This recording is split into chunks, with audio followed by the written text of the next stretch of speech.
mencoba lagi menggali kekayaan-kekayaan plasma nutfah lokal yang sesungguhnya ini amat sangat penting di dunia modern saat ini.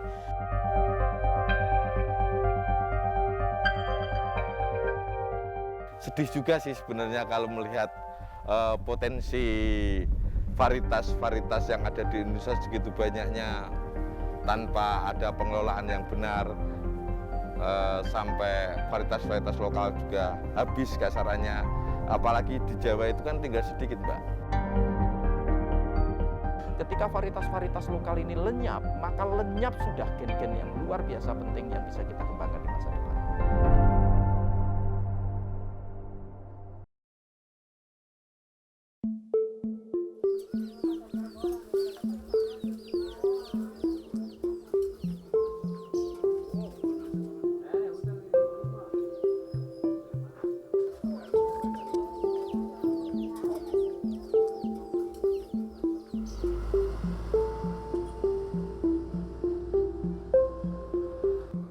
Sejak dimulainya revolusi hijau, itu terjadi pergeseran peran, kan? Jadi peran petani yang dulu mengkonservasi benih, memelihara benih, mengembangkan benih, menggunakan lalu kemudian menggunakannya untuk pertanaman mereka itu mulai bergeser. Jadi petani diharapkan hanya sudah sampean itu bercocok tanam, nggak usah mikirin konservasi benih, nggak usah mikirin bagaimana mengembangkan benih yang bagus, lupakan itu semua, itu nanti semua disediakan oleh pemerintah dan peneliti quote in quote dari lembaga publik kan, dari perguruan tinggi, dari lembaga-lembaga penelitian di Kementerian Pertanian maupun yang lainnya, ataupun swasta sudah barang tentu, dan swasta perannya semakin lama semakin dominan kan. Nah, sehingga sekarang ini praktis kalau kita bicara Indonesia saja, belum kita bicara dunia, praktis benih tidak lagi dikuasai oleh petani kecil. Jadi petani kecil hanya ditempatkan sebagai kelompok masyarakat yang usahanya apa? Bercocok tanam saja. Terpinggirkan, benih-benih yang mereka pelihara semakin lenyap, tidak ada pengakuan dari pemerintah ketika mereka menghasilkan sesuatu, semua harus sesuai dengan kaidah-kaidah perlindungan varietas tanaman yang tidak mungkin dipenuhi oleh petani kecil, itu kan ya. Sehingga antara kebijakan dengan upaya untuk memberdayakan petani kecil terkait dengan benih itu tidak nyambung sama sekali.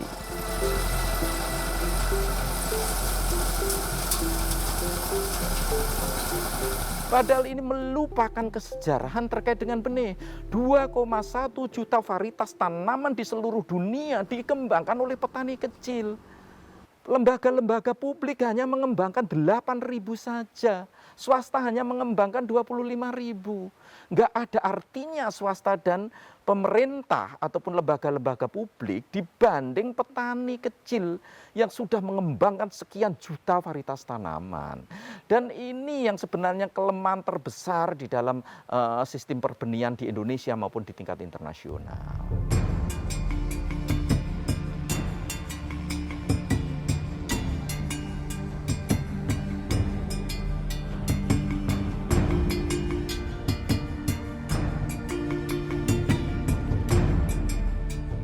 Jadi pas tahun 2005 saya diundang oleh teman-teman petani jagung di Kediri yang sangat kreatif mereka mengembangkan benih jagung hibrida sendiri, lalu mereka mengalami kasus kriminalisasi. Jadi belasan petani pada saat itu ditangkap, kami diskusi di salah satu rumah penduduk di sana, lalu mereka bilang ke saya apakah saya bisa membantu gitu dengan teman-teman di Jakarta supaya mereka bisa sedikit teringankan bebannya lah, karena petani kalau didatangi polisi ini kan sudah luar biasa. Tahun 2012 juga akhirnya petani bersepakat membentuk organisasi yang sekarang ini disebut sebagai Asosiasi Bank Benih dan Teknologi Tani Indonesia. Jadi di situ terus berlanjut perjuangan tersebut dan sekarang ini AB2TI menjadi salah satu organisasi petani yang sangat besar di Indonesia. Kami ada di 89 kabupaten di 18 provinsi saat ini. Dengan motonya sederhana, moto kami kenapa kok teman-teman AB2TI ini sangat militan, moto kami jangan dibantu, tapi kami juga jangan diganggu. Jadi itu yang menjadi moto besar jaringan tani kami. Sehingga kami memiliki posisi tawar yang sangat kuat terhadap siapapun, baik bagi pemerintah maupun pihak kalangan swasta maupun yang lain. Ini ruang penyimpanan benih Asosiasi Bank Benih dan Teknologi Tani Indonesia. Jadi kami menyimpan benih di suhu 15 derajat Celcius dengan menggunakan air condition ya. Lalu ada sistem penyimpanan lain yaitu di kulkas ini di minus 26 derajat Celcius. Dan penyimpanan yang di sini kami harapkan benih bisa tahan belasan tahun, tetap bisa kita tumbuhkan. Jadi itu lalu yang nanti yang terus-menerus harus kami perbanyak terus, kami tumbuhkan setiap saat yang disimpan di sini. Iya, sekarang ini di hampir semua tanaman itu terjadi monokultur. Dalam arti apa? Semakin lama varietas-varietas yang dikembangkan petani itu semakin lama semakin sedikit. Dan itu memang salah satu dampak revolusi hijau. Ketika ditemukan varietas unggul baru, ya walaupun semua varietas unggul baru tersebut bahan bakunya varietas-varietas lama yang sudah dikembangkan petani selama ratusan tahun ini. Jadi varietas-varietas unggul baru. Lalu kemudian varietas-varietas unggul baru ini dikembangkan di seluruh dunia termasuk Indonesia kan. Nah, ketika monovarietas itu terjadi, apa yang terjadi? Benih-benih yang semula dikembangkan petani perlahan-lahan lenyap. Apalagi melalui tekanan penguasa pada saat itu kan ya. Ya, ini di sini kalau kita lihat ada berbagai benih yang sangat langka gitu. Ini ada padi merah putih. Jadi ini padi merah putih. Ini padi yang kalau dibuka kulitnya, dia di atasnya merah, di bawahnya putih. Jadi itu. Jadi untuk itu disebut sebagai padi merah putih. Menurut sejarahnya, padi merah putih ini ditemukan di salah satu candi di Klaten pada abad ke-6. Jadi ketika itu candi abad ke-6, lalu ketika dibongkar, lalu ada beberapa beras di sana yang masih tersisa di candi tersebut, di dalam cepuk istilahnya di Jawa. Lalu dari situ dicoba ditumbuhkan, lalu kemudian bisa tumbuh dengan baik. Dan kemudian ketika disingkap ternyata warna berasnya merah dan putih, untuk itu disebut sebagai padi merah putih. Ya, sebagian besar udah pada datang Bapak minggu kemarin. Kemarin udah diseleksi, terus sebagian udah mulai diuji daya tumbuhnya. Ada sekitar 300-an galur. Terus minggu depan rencana saya tabur di persemaian. Ya, karena banyak hal yang perlu disiapkan, kami harus ngatur step per stepnya. Karena hari ini juga nanam benih yang bibit tanaman yang udah berbuah, mulai banyak serangan burung, kami pasang jaring untuk pengaman biar terkendali. Saya untuk penangkaran itu untuk pembuatan benih yang digunakan oleh petani-petani yang akan menanam varietas-varietas dari varietas IF yang punya AB2TI, terutama IF8 sampai IF20. Itu varietas-varietas yang sudah dirilis oleh AB2TI di bawah kepemimpinan Profesor Andreas. Saya menangkarkan untuk daerah pusat, untuk bagian Seknas, Sekretariat Nasional AB2TI Pusat, untuk melayani petani-petani di daerah-daerah. Benih ini sebenarnya mampu kita awetkan lebih dari 5 tahun, 10 tahun kita simpan tanpa kita tanam lagi, sebenarnya mampu. Cuma memang fasilitas itu harus ada alatnya. Intinya kalau dormannya benih lebih dari 6 bulan itu sebenarnya daya tumbuhnya udah mulai berkurang. Tapi apalagi 1 tahun, sangat daya tumbuhnya kurang. Makanya AB2TI ini ada untuk melestarikan benih-benih jangan sampai punah. Apalagi keanekaragaman benih-benih padi yang ada di Indonesia itu bukan cuma ratusan jenis, Mbak.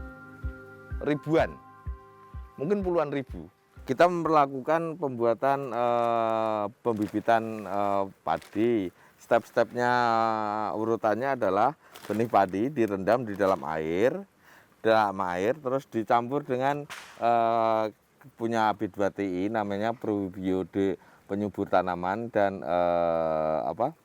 pengkomposan sebanyak 10 mili per liter, direndam selama kurang lebih 24 jam lalu ditiriskan. Setelah kita lakukan perendaman selama 24 jam, kita tiriskan paling enggak 24 jam juga minimal, nanti akan numbuh kalau bahasa kami mentik, numbuh mata-mata tunas di sela-sela gabah. Nah, setelah ini biasanya muncul antara 24 jam sampai 48 jam. Munculnya begini nih. Nah, setelah ini kita bisa proses penaburan di bedengan pembibitan. Rencananya kami di sini.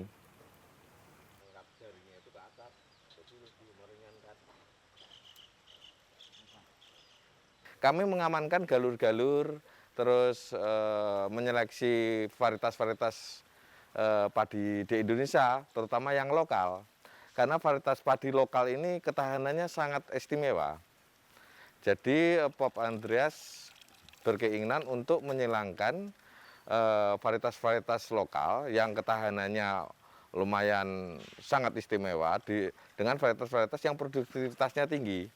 Karena produktivitas padi lokal itu sangat rendah umumnya dan waktunya panjang.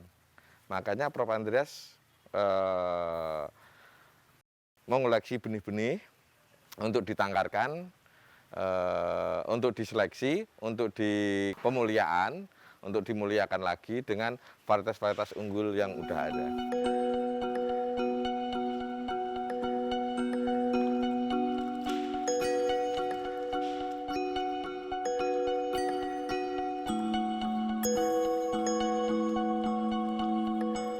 Yang pertama ya, kalau masalah tanaman ya pasti ada masalah, nggak mungkin semulus yang kita inginkan gitu kan.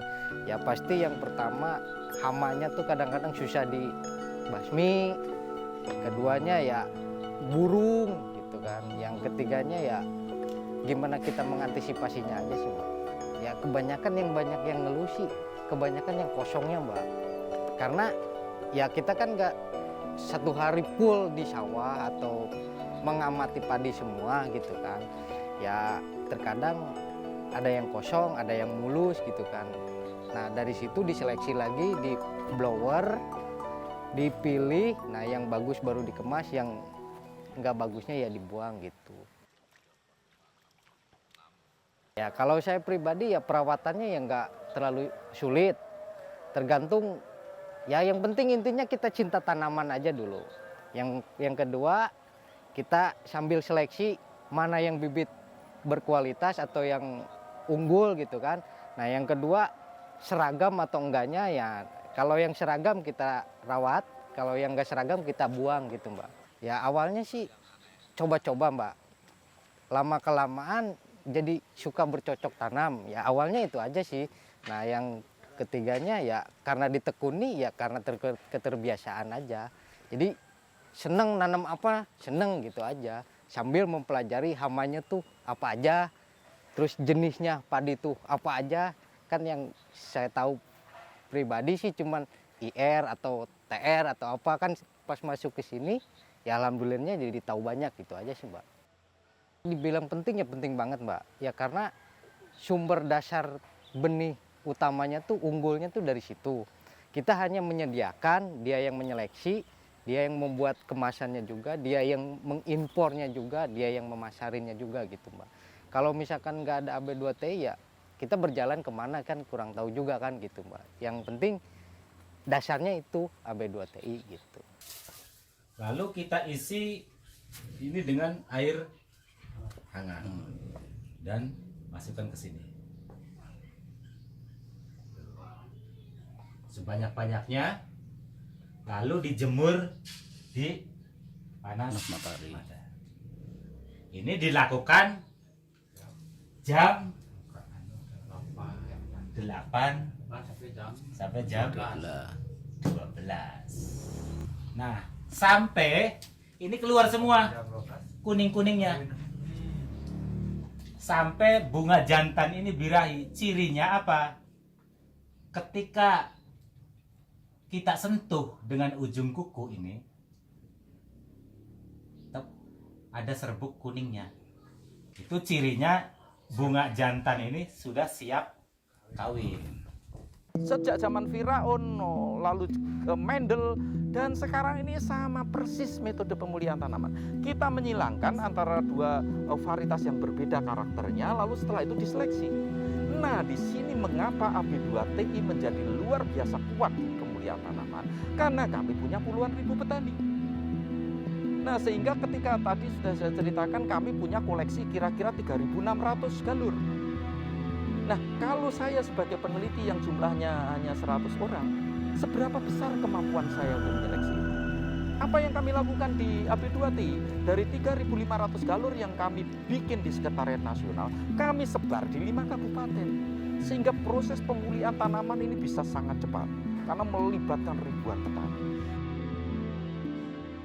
Ya, in prinsipnya sih hampir sama dengan pemulihan varietas yang lain. Cuma kalau perawatannya dengan varietas lokal ini, time waktunya untuk pemulihan itu memang harus tepat, Mbak. Karena kan padi-padi lokal usianya itu 6 bulan rata-rata. Tidak ada yang genjah 4 bulan varietas lokal. Sedangkan varietas-varietas yang udah dirilis masyarakat pada umumnya, udah yang dirilis pemerintah, itu kan paling lama 4 bulan, 120 hari. Bahkan ada yang usia 75 hari udah panen. Kalau varietas lokal itu 6 bulan baru panen. Jadinya dalam proses untuk menyeleksi, untuk kita melakukan penyilangan, ya digunakan waktu yang tepat, karena waktu mau pembuahan itu harus bareng. Makanya agak susahnya, agak telitinya, agak mendetailnya, ngitung umur yang akan kita silangkan itu sangat penting sekali. Jadi ini cara konservasi benih yang lainnya ya. Dalam arti kita harus tanam setiap saat kan. Ya paling tidak 2 tahun sekali lah ya. Jadi padi ditanam ulang, lalu kemudian dilakukan penyimpanan untuk mempertahankan untuk mempertahankan supaya dia tetap hidup kan ya. Jadi ini cara konservasi benih yang lainnya sudah barang tentu. Kalau kita pelihara seperti ini kita perlu tenaga, waktu, dana dan sebagainya hanya untuk konservasi, tidak untuk produksi ataupun yang lainnya. Jadi itu yang saya kira hal yang sangat penting bisa dilakukan bersama saya kira, karena kalau ini hanya tugas kami sudah barang tentu cukup berat kalau harus memelihara ribuan varietas yang ada di Indonesia. Konservasi benih ini bukan hal yang mudah. Konservasi benih itu cost center. Dalam arti dia harus mengeluarkan biaya untuk melakukan konservasi benih. Walaupun masih banyak sedulur-sedulur tani kami di AB2TI yang melakukan konservasi benih. Ketika benih tersebut kemudian petani males, tidak lagi pelihara benih tersebut, tidak lagi menanam, itu hanya pengalaman kami hanya dalam tempo 3-5 tahun benih tersebut pasti lenyap. Lenyap untuk selamanya dari muka bumi ini. Karena tidak lagi ditanam. Sehingga ketika tidak lagi ditanam setelah 3-5 tahun ditanam ulang lagi sudah nggak bisa. Nah, untuk itu mengapa kami di Sekretariat Nasional AB2TI mencoba juga melakukan upaya untuk menyelamatkan itu semua dengan sistem penyimpanan yang standar internasional gitu, penyimpanan benih dalam suhu dingin sehingga bisa tahan belasan tahun bahkan puluhan tahun tetap dia bisa hidup. Jadi itu yang kami lakukan, kami tanam di depan itu setiap saat kami tanam terus supaya tetap bertahan benih-benih lokal tersebut, sehingga memang itu yang sangat perlu kita lakukan. Nah untuk itu ini salah satu cara juga yang bisa dikerjakan kita bersama di Indonesia, tidak harus memiliki fasilitas seperti yang kami miliki gitu kan ya. Kalau ini bisa kita lakukan bersama-sama, sedulur-sedulur tani melakukan ini semua. Kalau mereka menemukan varietas-varietas lokal, ditanam terus-menerus di dalam pot itu, sehingga benih-benih yang nenek moyang kita, yang barangkali sudah umurnya ratusan tahun tetap terpelihara sampai sekarang.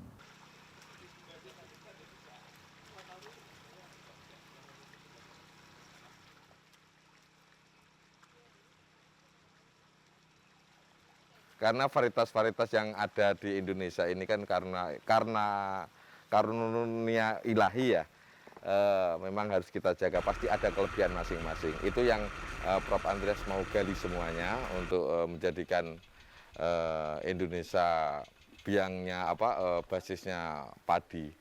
Karena varietas-varietas lokal ini banyak yang udah mulai hilang karena yaitu kemakan dengan varietas yang genjah, yang umurnya 3 bulan, 2 bulan setengah. Jadi kan ke masyarakat banyak kan mau yang instan.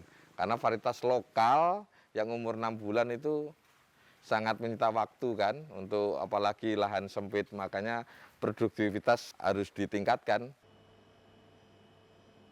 Jadi di sini banyak juga dari Kalimantan ini kan, ada padi jagang mayang, ada padi 4 bulan kan, ada padi ul pulut, ada padi kerabu dan lain sebagainya. Ini banyak varietas-varietas lokal dari Kalimantan, dari Sumatera, dari Jawa sudah barang tentu. Yang sudah barang tentu ini mungkin juga musnah juga akhirnya, karena tidak ada yang memelihara, tidak ada yang mengkonservasi. Jadi paling tidak di sini kita memiliki padi-padi tersebut dalam rangka konservasi.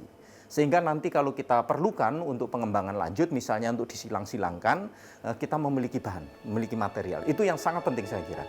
Nah, jadi setiap wilayah memiliki keunikan tersendiri kan, sehingga program kami ke depan bagaimana tiap kabupaten, tiap wilayah ini memiliki benih unggulan masing-masing di sana kan.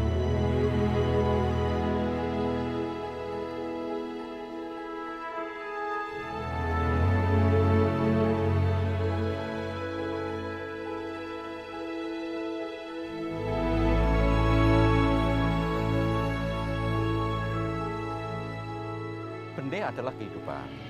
Jadi kita melupakan benih, kita akan melupakan kehidupan juga. Benih ini mendukung sistem pangan kita luar biasa.